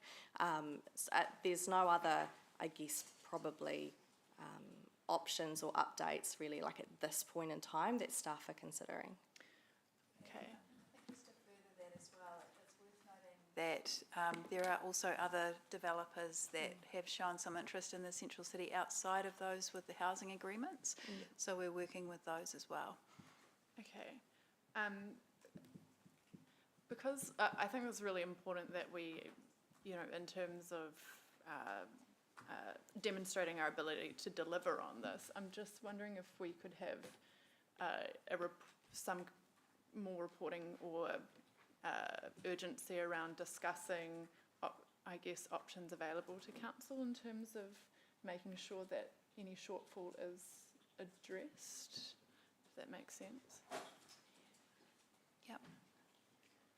Okay. We can take that away as an action. Okay, cool. Karen, can I just add something? I'm just over here. Just come to the microphone. Yep. So we're talking about the yield and the housing outcome agreements, which underpin the deal, the HAF agreement. But half of the yield was simply relied on economics. You know, I relied on the broad projection of growth. So for the Sonning car park was known when the deal was arrived at, but you know, essentially a significant part of the yield we're just relying on because of a vibrant CBD, all the things that you're doing, and the expectations about people wanting to move to the central city. So it's not, we don't immediately have to replace, say, a yield that was, you know, because of business plans was changed, just to give you a bit of comfort that you're not under that much of a... I do, yeah. I guess what I'm wondering is, we've said, okay, as part of this whole thing, you know, we were going to be partnering and delivering more directly a certain number of dwellings, but, you know, what does that do in terms of our reputation around delivery if then we then kind of let that slide? Well, ultimately, it's the developers that are delivering, and they've made the commitments to housing. So council can do what it does, but we still rely on these people that it's an investment that they want to proceed with. And they've made a best endeavours agreement, so they haven't, you know, it is what it is. It's a best endeavours agreement. So I think... Okay. Oh yeah, reasonable endeavours. Yeah, geez, that was the point of conflict at the time. So I'd say overall though, it's the private sector that will ultimately deliver the yield. I don't want to stretch this out because everyone's probably like brain dead by now, but I just, and it's probably morning tea time, but it is a different development in the sense that we were a partner in it, and so then, you know, there's a difference there, I guess. Can I be helpful? Yeah. Greg or Karen, Tilly, don't we have milestones anyway? There's a lot of accountability with that we've got to hit, and that'll be reported through. Which committee is that coming through? Have got milestones, and so we give kind of order updates on how we're tracking towards those milestones. When I say we, it's typically the developers, because the milestones that are due to be met kind of in the immediate term are actually with our other developers who are all on track. So there's still further, you know, we're not as such missing those milestones from the HCC housing outcome perspective, from the agreement that HCC signed. Those immediate milestones that are coming up are with the other developers who are actually on track. So I think from a reputational perspective, we're actually, you know, on track from those milestones, and those milestones are across now and the next 10 years. So they do vary per developer and the commitments that they've signed up to across their various sites. And Sonning can be substituted out with other new merging developments, which have happened in that case, I think, already. Okay, I'll just leave it there. Thank you. That's okay. Thank you. We've got a few more questions now. This is between you and morning tea. Councillor Anna. Just back to Peacock's and the report. Thank you. It's really awesome to see all the outcomes. I'm just interested in the environmental benefits part. in particular the planting that's gone on, but more so later on in the report there's discussion about weeds, which are always an issue. I guess, do you know if there's a commitment, or have we got the capacity to adequately maintain all of the plantings that we've done? So that is a question for Nathaniel Savage, who unfortunately isn't here today, but as part of the Southern Links designation work, there's a requirement for us to do pest control, monitoring, etc. I think it's for a period of 20 years, looking to Alistair Gray there. Yeah, and so we do have the capacity to do that because we have to do that. Cool. But the other thing for consideration is that there is ongoing operational costs once we do the capital work. So that's consideration through the long-term planning process, I think, as part of the OPEX funding for that level of service. Yeah, I was actually interested in that 20-year thing. Is that, like, beyond that, obviously there's still going to be issues. It's just something we agreed to, but we can also make ongoing commitments. Yes, absolutely. And again, that's through the level of service conversations through the long-term plan. And then just quickly, what are the community gardens? Oh, the community gardens. So this is something, say, Iona in community development is very passionate about this, and there's several community gardens around the city. I think there's actually one at the Melville Community Centre. Oh, and Peacock, so and Peacock, yes, that just as an example. And in Peacock, I believe, again looking to Alistair Gray, there might be some, there's plans to actually get those happening in locations around Peacock, but I think they're kind of at early idea stage. Is that right, Alistair? Microphone, please. Yes, there are. Where there are odd areas of land, we've made some provision to prepare them so that a community garden would be easy to install, but we need to wait for a community. Yeah, that'd be good. Yeah. So we need to find the energy to look after that, but what we're saying is that there's space available to make that happen. And I just on that too, I guess operational budget for the management of those gardens. Often it's assumed that it'll be somehow miraculously taken care of by community, which can happen, but there will also be consideration around operational budget for that? Yeah, I think, again, I guess that's what elected members are comfortable in terms of funding for a level of service. Yeah. But I think the model is that that's looked after generally by the community. Thank you. Up in that shirt too, Alistair. Just wanted to acknowledge that. Councillor Emma. Wilson, is he? Oh, sorry, he was too. Yeah, Councillor Wilson. Yeah, thanks, Chair. I'm looking at attachment 7, page 2, on table 1, and peacocks. And I see, and I'm pleased you put it in red as opposed to green, because that's a bit of a worry. What we're saying is, and correct me if I'm wrong, we are going to deliver 1,000 less houses than we thought in peacocks over a 10-year longer period. So rather than 30 years, 40 years. Clearly that has a number of ramifications, potentially the financial models. Walk me through, I mean, I've read the report, but can you give me a quick summary of why there is the reduction, why you feel it's going to take a longer period of time to fill the less number of houses, and talk to me again about the risk potential and how you're going to report to us about that risk. Okay, so the first question was why there's a lower number of housing. Is that right? So at the time, I think it was 2015-16, when we were doing these projections for the detailed business case, we were quite in a different universe then, I think, compared to where we are now, in terms of expectations around density, etc. But at the time, there was less known about the land requirements for development. So you'll note that Mark Roberts and the planning team have done detailed work around the structure plan and the ICMP, the Integrated Catchment Management Plan. So through that work came 30 wetlands, and through the structure plan work came corridors for bats that's required and increased environmental requirements. And so all of that combined, as well as things like wider roading widths and things like that, park requirements, resulted in less developable land. Now, the good work that Mark Roberts did through the structure plan, responding to how to make use of that reduced developable land, actually increasing the densities in some of those places, so that brought that number up because it was actually much lower. So that brought that number up to 7,400 homes.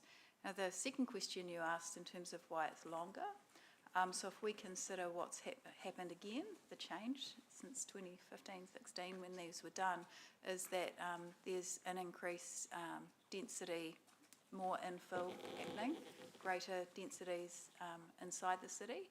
And so as a result of that, that pushes out the length of time that it takes because it's getting filled up. The houses are getting filled up elsewhere. Now, I'm not a technical person in this space, so I have Greg there, as well as Mark Roberts and Mark Davey to fill any gaps in that response. But if you're happy with that, then that's where I'd land. I can see the chair is giving me a horrible look. Yeah. So is it clear to say that we're going to get lots of ongoing reporting about any financial consequences? Yes, well, the beauty of Peacock is that it's an interest-free loan, so the risk associated with that is actually reduced. It's not... But simple answer, yes, you'll continue to get reports on Peacock through a variety of reports that come through this committee or future committees. And the finance and can we just committee. have some qualification about this interest-free loan in terms of longevity? And I think we may be creating a bit of a false economy there, saying it's just interest-free. Can we have that clarified now? And I'll let the others go. But what is the term of the loan, and when does it start charging, and when do we have to start paying it back? Might ask Ian, our finance extraordinaire, to respond to that question. Just being mindful of time. This is just listen. This is. Should we break and come back? No, just listen. This is not bearing on the motion today. This is all information which is nice to have. So I'm happy for it to continue, but can we just expedite? Can you be quick, Ian, in your response? I will be incredibly quick, and it's covered actually in the Finance and Monitoring report that you'll hear next week. So just for clarity, it's a 180 million facility. We draw down quarterly.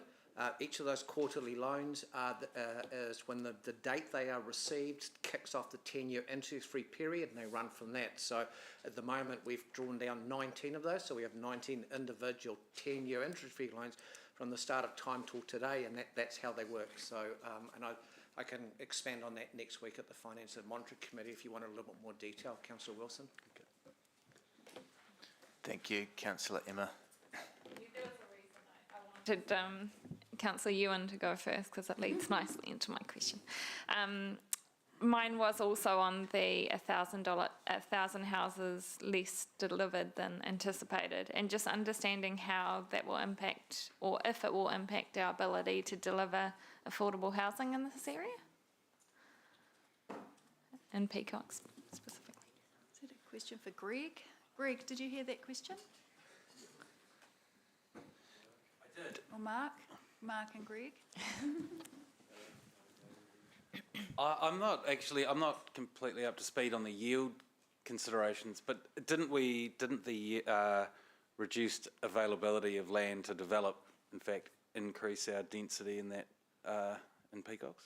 Yes, it did, but I think the councillor's question was, will the reduction of the number of homes from the projection impact on our ability to deliver affordable housing in the Peacock area? Because I was only going to say that higher density typically does improve affordability. I was going to suggest that it might actually improve it for the individual units. This goes back to our question earlier, Emma. Have we got a definition of affordable housing in Peacocks? What does it mean? Is Well, there even a assumed provision for affordable housing in Peacocks? That We said 10% in the business it's case, mentioned I in believe. the report, yeah. Right. Apparently the business case said 10% affordable housing based in 2016, so what does that mean? I think the question, Councillor Emma, is possibly best answered by either Mark or one of the two Marks around what the actual Plan Change 5 provides for. Mark, I'm just wondering, do you want to quickly come down? Because it really speaks to the zoning provisions and what that tends to speak to, which is obviously greater density in parts, which is potentially well, you speak to it. Morning, councillors. Yes, I think the change in the zoning within Peacocks has gone to a medium density housing zone, which then allows for a larger or a different typology to happen within that area. So you're looking at more the terraced housing, smaller units, so that, as Greg says, fits into that sort of more affordable housing typology. So that's where we've gone. We haven't gone into the inclusion of any inclusionary zoning within that area. I think that was a decision that was taken around the timing of Plan Change 5 versus the thinking around inclusionary zoning at the time. Okay. Cool. I'll leave it there. All right, councillors, I'll bring you back to the motion on page, or the recommendation on page 21. I'm happy to move it. Councillor Ewan? Yeah, I'll second it. You happy to second it? Yep. Okay, so it's page 21. Yep, noting it's to receive, and just noting Greg's commentary around proposing draft conversations around the IFF. And a drop-in session. Is that in the... It's in the second part. Okay. Look, just quickly in support of this, one thing I didn't want to get into in this conversation around even the IFF loan, which was the first iteration, the HIF, was the first iteration of the IF, in that it was interest-free, but it still sits on a balance sheet. And we didn't talk about it today, but I know it's a conversation we've been having a lot as council, is transferring that HIF into an IF to take it off our balance sheet. And it sounds like there's still a lot of work and nuance around the IFF and the legislation and the clarity around it, how we can implement it, how our community can get its head around it. But I think the key is it's another funding tool, and we're stuck in this binary rates and DCs thing for far too long.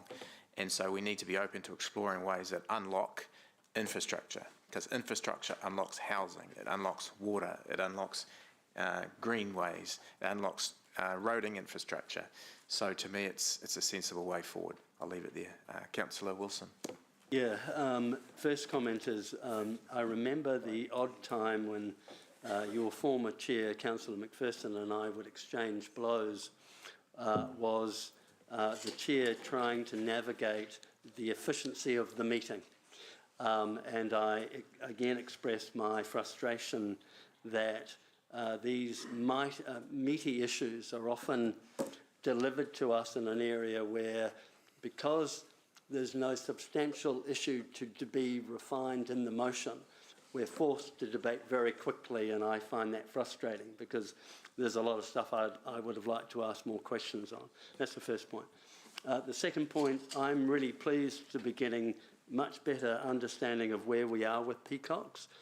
I will say that I'm taking the lessons of Peacocks into any other new growth area where we as a council have to get much better at understanding the potential growth and intensification realities much earlier on.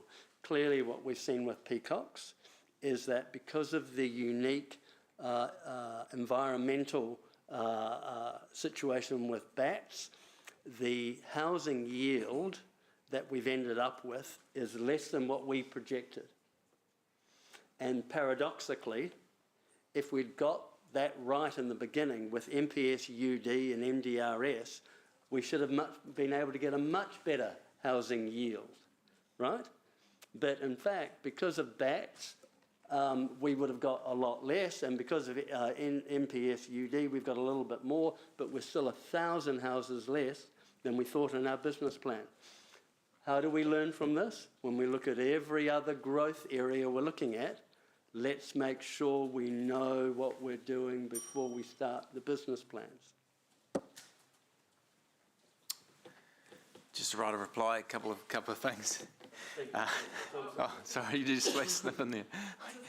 Quickly wanted to thank Greg and team for the work that they are doing on infrastructure funding and financing and finding solutions for us to keep providing the infrastructure that our city needs, despite the huge challenge we have with debt headroom.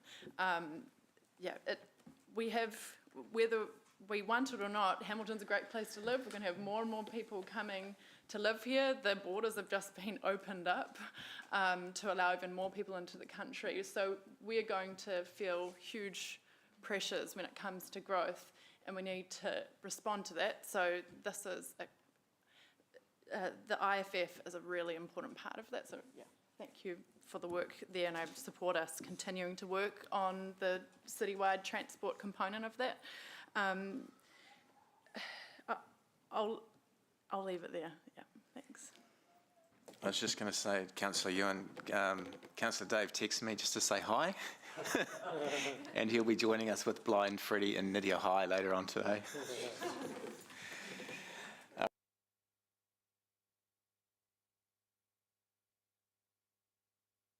The motion is carried unanimously. Let's break for 20 minutes and come back at 10 to. Thank you.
Davey calling, Dr. Mark Davey.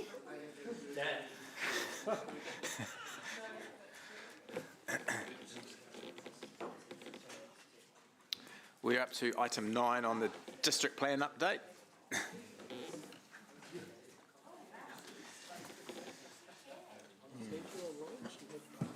Is Angela back? Yep. Yep.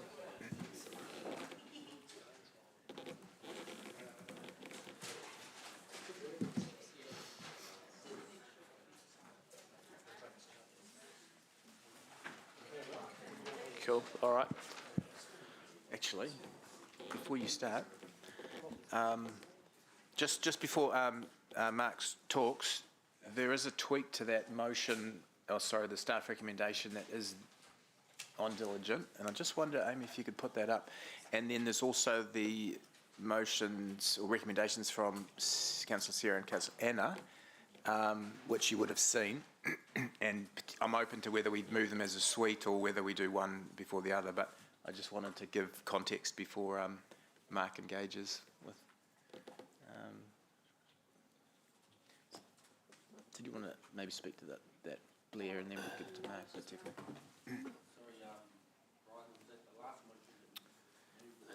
No, this is a new one. So there is just 3 additional parts that have been suggested here. Obviously the first substantive motion, which was in the report, is just noting that we have, as an organisation, written to the Minister to the Environment to seek an extension of the timeframe for Plan Change 12. That's a decision that the Minister needs to consider.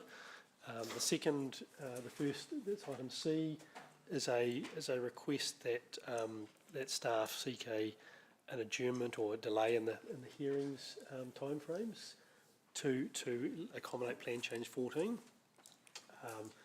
And that's really to allow the Plan Change 14 work to be completed prior to Plan Change 12. Now that deferral is dependent on the Minister's decision.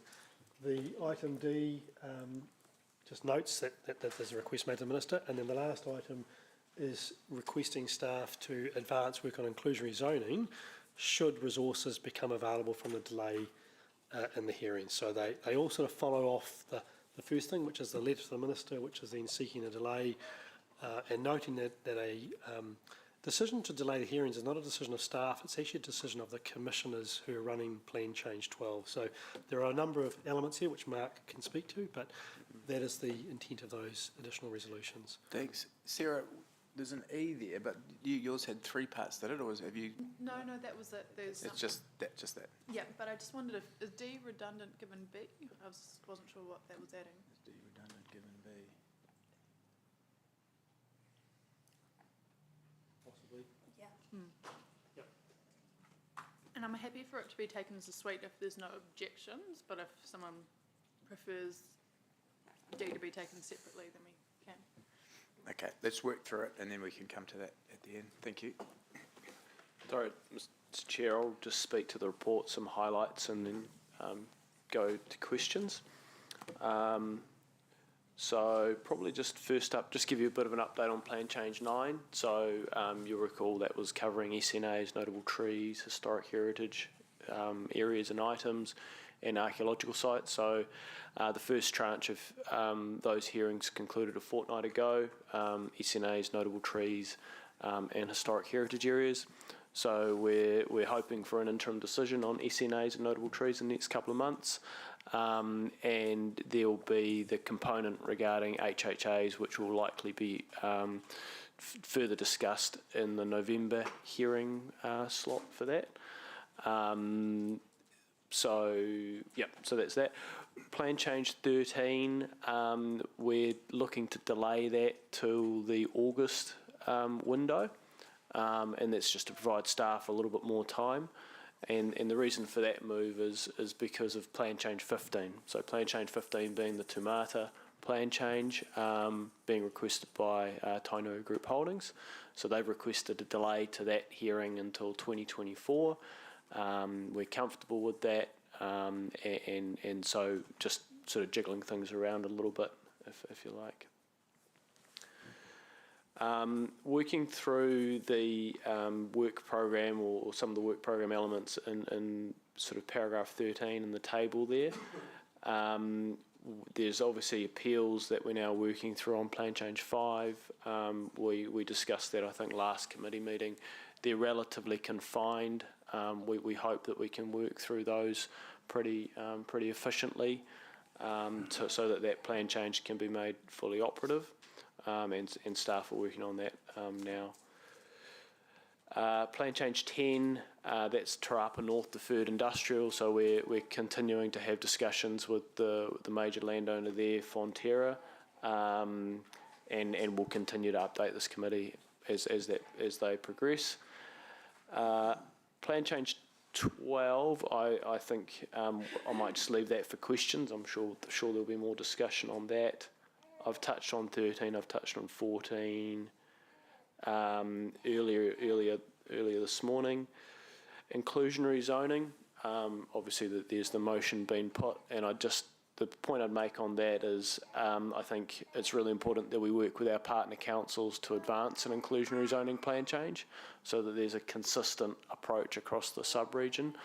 And also noting that this committee early last year already passed resolutions for staff to develop a plan change relating to inclusionary zoning. So effectively the motion I think that's being put would just look to expedite that work. Fairfield Enderley Urban Development Partnership, there's now some good work underway in terms of Kāinga Ora developing a master plan for redevelopment of their sites. So that's kind of working on a bit of a sprint, so sort of 4 weeks, 8 weeks to try and get some momentum there, understand KO's development intentions in that space. And then that'll come back through, and we'll report back to this committee on that and what that means for the council as well. Few other things there, just noted in some of the discussion in those later paragraphs. Obviously the change in national government sort of possible direction in terms of the Enabling Housing Act, so we'll keep a watching brief on that and update this committee as and when there may or may not be changes. Noting that it was publicised, I think last week, that both Labor and National did get in a room, I think late Wednesday night last week, to try and reformulate their bipartisan agreement. I don't think those talks succeeded, so I think it's just a case of watch this space. Just the last point, and then I'll hand over to questions. At paragraphs 21 and 22, so a piece of work which we had been doing around sites and areas of significance to Māori. We didn't end up progressing that through Plan Change 9. We've had some good discussions with Waikato Tainui, and resource permitting, we will pick that work back up again and have a look at how we can advance that. So I think I will leave it there and head over to questions.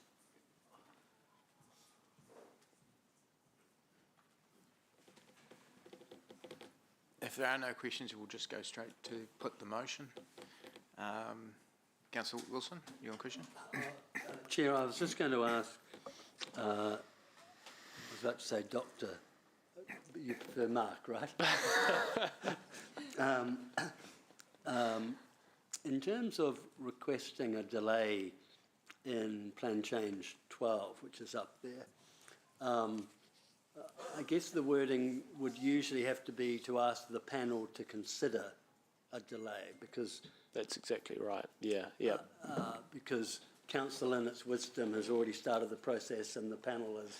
They're operating under delegation for which this council's already provided. Yeah. They are running the process, so we have to request that of them. Right, okay, looking to seek an extension.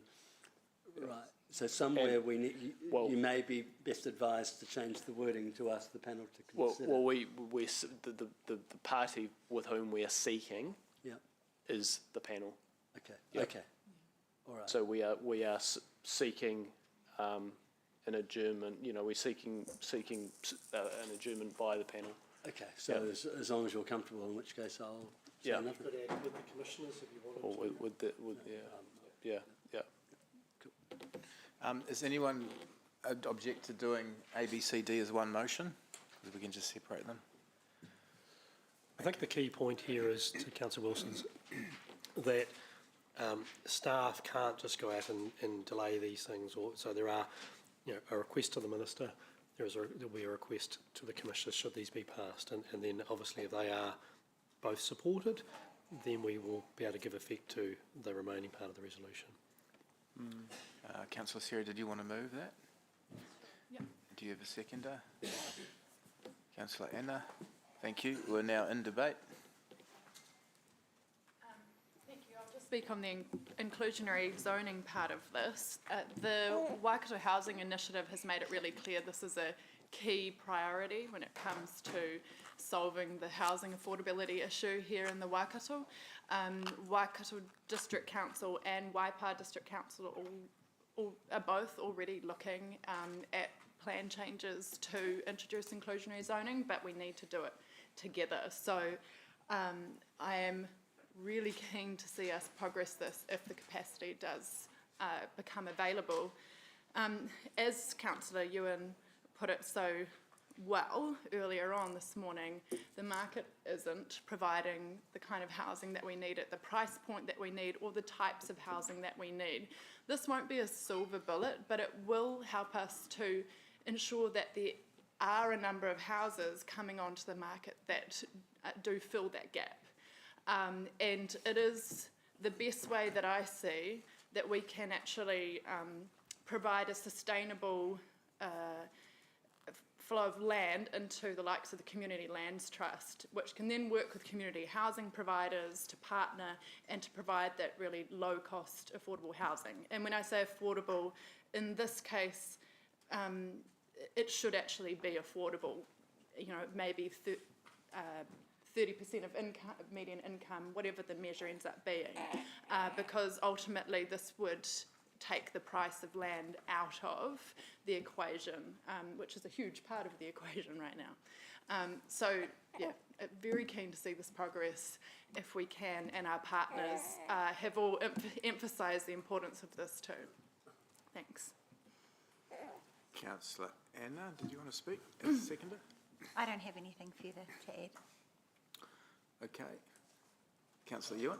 Yeah, look, I'll just add my voice of support to Councillor Sarah's comments about the important tool that inclusionary zoning could play for us in the future. There are some great examples. Queenstown would be one. And so I think it's a logical and could be particularly impactful if we're able to have that added to the broader issues of Plan Change 12.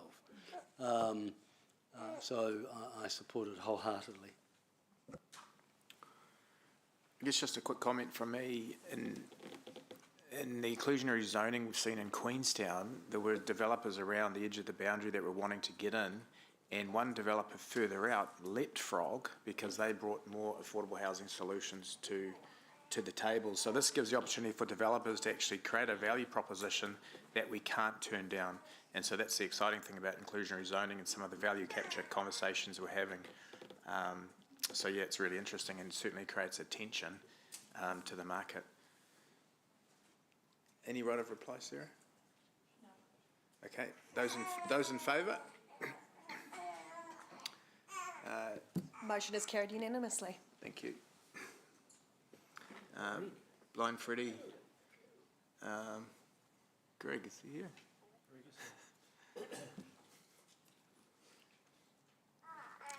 We've just got Dave. Dave's just zooming in for this one, Greg. Yeah, good. Wouldn't be the same without him.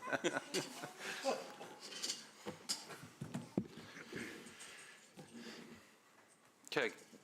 Good afternoon, Chair and councillors.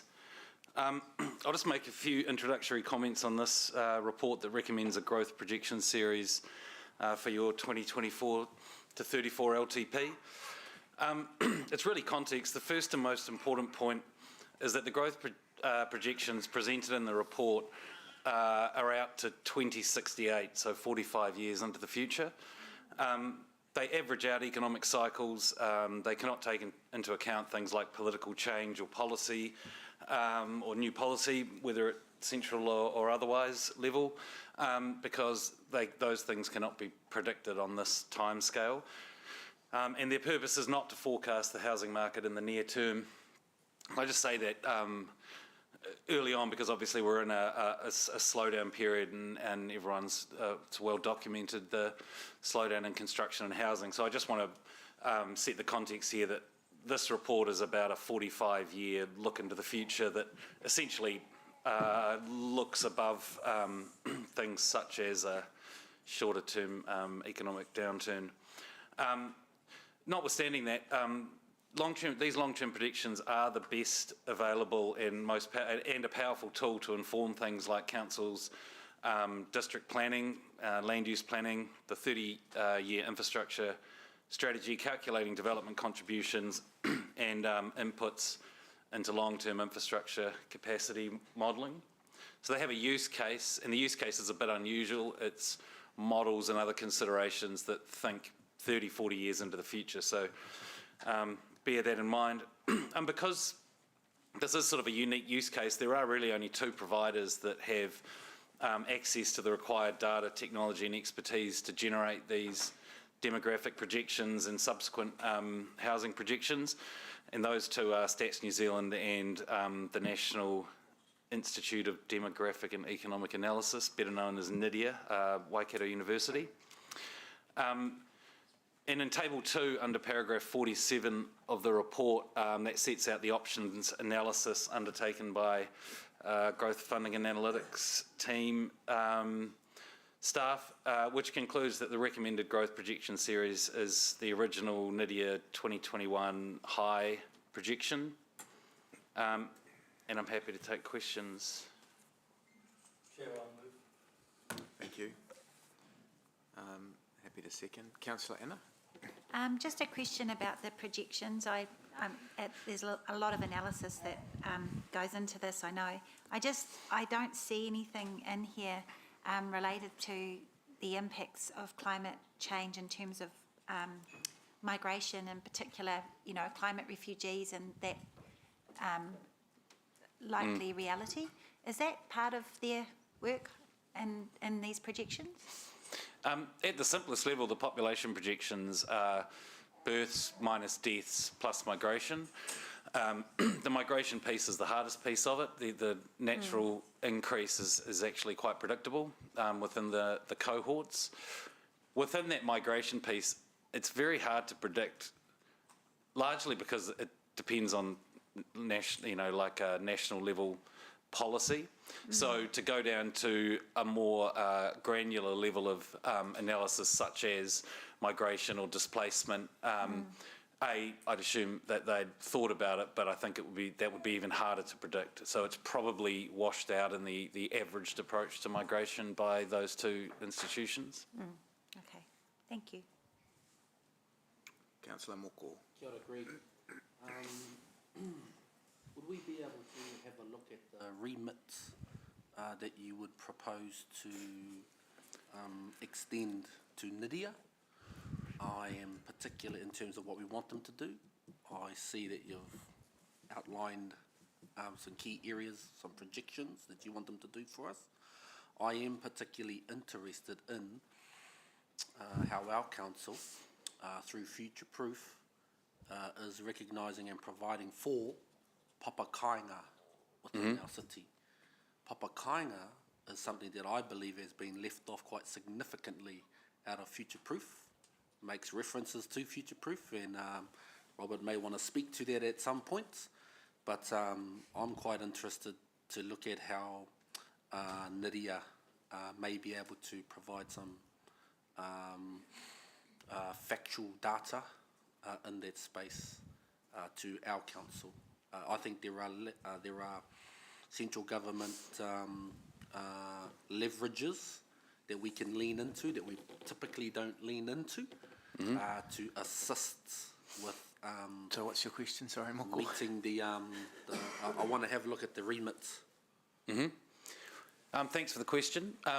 The first point would be that the projections are already delivered, so the ones that we recommend, or all of those are delivered. But we have many engagements with Nydia across various things. This is probably their core deliverable. The gentleman over here, Mark, or Keith will know more about that, your particular question. Yeah, kuramoku. I think it's an area we need to do more work in. And there is requirements for us to do that in terms of the National Policy Statement, urban development. We have previously done housing preference studies, so we did a housing preference study last time in 2020. I'd have to go back and have a look as to whether or not that specifically addressed Papakainga or not. But no, it's a really well-made point. So a bit of a, if you could just take that as an action, would that be right? Yeah, Mark? I mean, I think I agree with Greg. It sits outside Nydia. Yeah.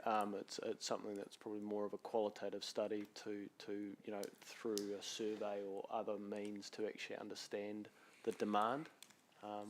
Yep. Happy with that, Moko? Yep. Great.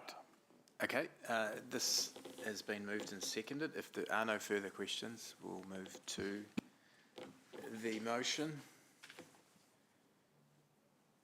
which is simply to approve those projections as per option 1. Councillor Ewan, did you want to speak to it? No. Okay. Is there any other debate? Those in favour? None against, carried unanimously. Thanks, Amy. Item 11, back to you, Blair. I'm happy on item 11 just to take any questions on that particular general issues update.